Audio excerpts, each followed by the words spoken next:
My name is Grant Rounsley. This is my review of the Teaching of 21st Century tool that was used in this assessment.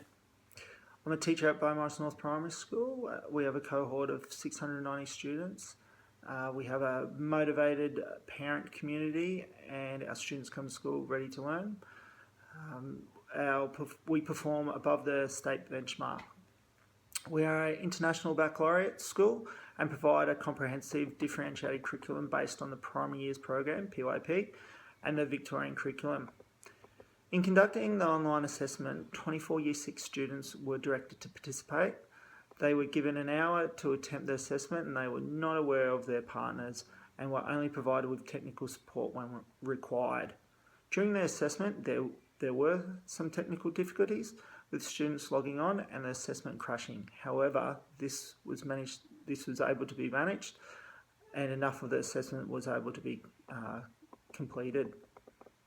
Looking at the assessment and reflecting on our current practices to see what may have contributed to the students' results, social and cognitive skills are currently built through our PYP units, and looking at the transdisciplinary skills students acquire and apply across the curriculum.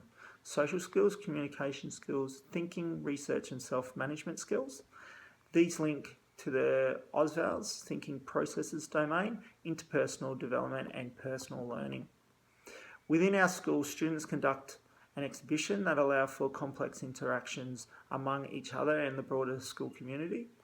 Through the exhibition work, staff are able to scaffold students through group interactions and research. This collaborative work complements critical thinking and 21st century skills.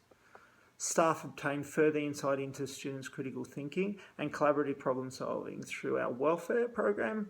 It enables students to develop their social skills, to communicate and interact positively and in constructive ways. When sitting with a team of 3 Year 6 teachers, their interpretations and input of the report and what they observed during the assessment were, when conducting their assessment, the students not knowing who their partner was reduced them having preconceived issues of who they were working with. The staff saw this as a positive.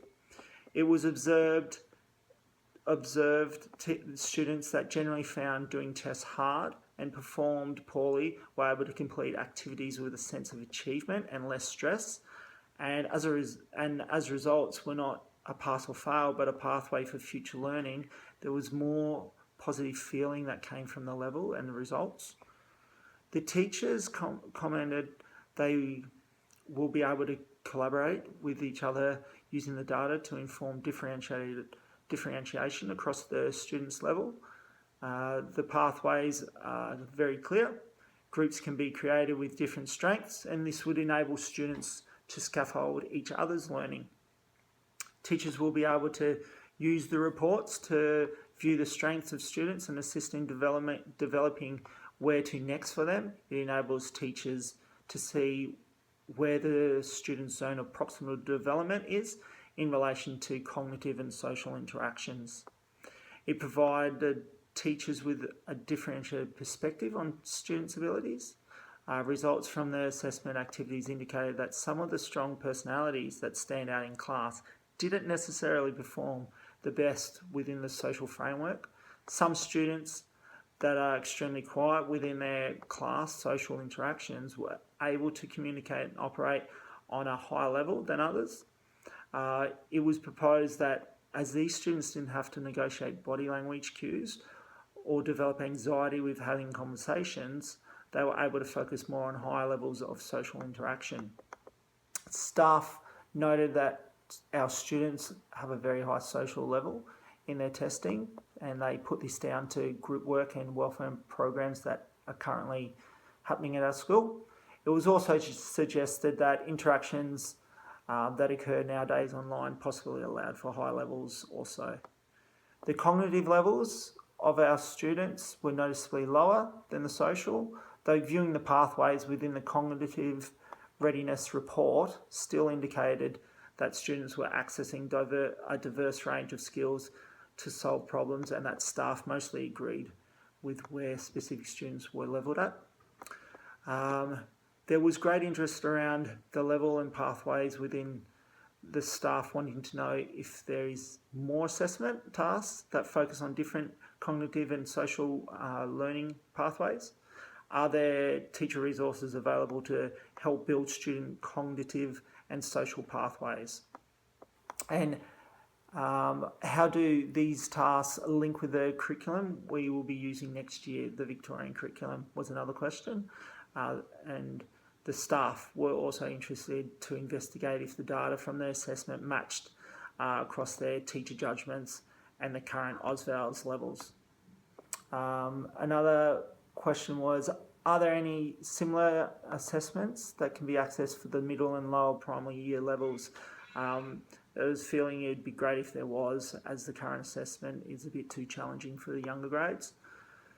And one other suggestion was made was that this type of testing could be used to make connections within Australia and other countries to solve problems and create online forums for students to interact safely.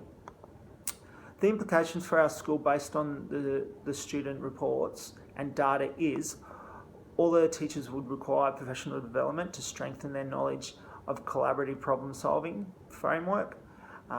Staff will need to understand the developmental progression of skills within the social and cognitive strands.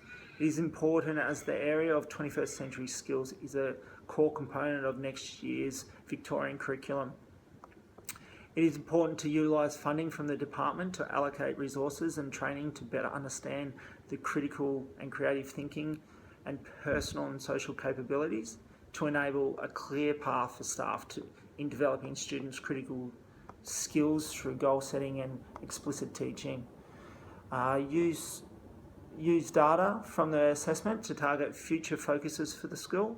The data can be used to build on previous experience, to analyse, question, and to inform future teaching and learning for groups of students. In closing, students at Beaumaris North Primary School that participate in the assessment are high functioning across cognitive and social skill levels and processes. From the results of the assessment, it would be meaningful to review how we can continue to improve the students' cognitive and social levels in collaborative problem solving. It would be worth looking into our current planning documents in all key learning areas and highlight where cognitive and social skills are being covered and where we might be able to implement explicit teaching of these skills. Developing a continuum across what is expected at all levels would ensure a clear pathway for our teachers to implement these cognitive and social skills. And then it would be interesting then to follow up on how this would positively impact on our students and our teachers.